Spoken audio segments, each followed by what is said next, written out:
Hello and welcome to Bass Guitar Review. My name is Ben Morgan Brown and you've just been watching Ryan demonstrate the all-new Rockbass Multiscale 5-string Corvette from Warwick. With a red alder body and a maple burl veneer top, this Corvette bass has a laminated maple and Ikanka neck with a Wenge fingerboard. With a radius of 26 inches and 24 jumbo frets, the star of the show is the Multiscale, with the low B string at 35.5 inches and the G at 34 inches.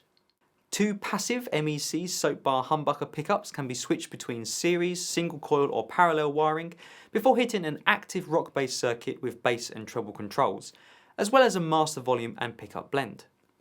With a rock bag, student line plus gig bag included, the Multiscale 5-string Corvette has an RRP of £979. So let's hear Ryan demonstrate some more tones from the Warwick, and then please join me afterwards for my thoughts.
Of course, the first thing that struck us with this instrument was the Multiscale and the slightly off-putting sight of slanted frets.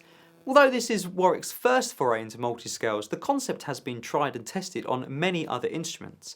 Essentially, the theory is that the lower tuned strings benefit from more tension than the higher tuned ones, and by slanting the nut, frets and saddles, you create an instrument that benefits from more overtones, greater playability and a more robust tone.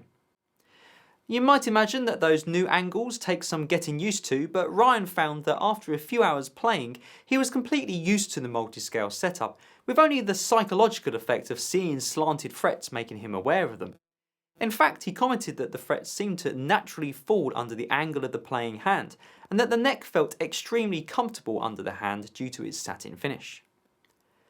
Unfortunately, despite the comfortable feeling neck and ergonomic frets, the factory setup did leave quite a lot to be desired, with a number of dead spots and fret buzz across the range of the neck. Admittedly, these were easily fixed with a quick tweak, but we don't think it's too much to ask of a nearly £1,000 bass that it arrived playing cleanly. And it was a particular shame, as otherwise we felt the bass to be an excellent example of Warwick's workmanship, with very good quality hardware and a professional feel. However, Ryan also did feel a little let down by the low B string, which, despite the added scale length, appeared to suffer from a lack of tension for more aggressive playing, although a shift in string gauge or brand could counter this. Moving on to the tone, we found that the real stars of the show were the pickup wiring switches, allowing you to go from a more vintage and bright sounding single coil to a classic series humbucker tone with more bottom and top with a pleasing mid-range scoop, to parallel wiring which offered more low end with a muted higher range. It's a shame that the preamp doesn't include a mid-range control, but overall we felt the soap bar humbuckers to be an excellent match for the tones you'd expect from this bass. At just shy of £1,000, the Multiscale Corvette seems to be sensibly priced. Some players may worry the Multiscale will be off-putting, but despite the less than perfect factory setup, the adjustment needed to play was a lot less than Ryan initially thought, and in fact the bass was most likely more comfortable than an equivalent standard scaled instrument. Add to this the versatile pickups and generally good quality of build, and this first foray into new ground for Warwick is a sure winner. I hope you've enjoyed this video from Bass Guitar Review. Please subscribe and hit the bell icon to be kept up to date when we post new videos, and Ryan and I look forward to seeing you next time.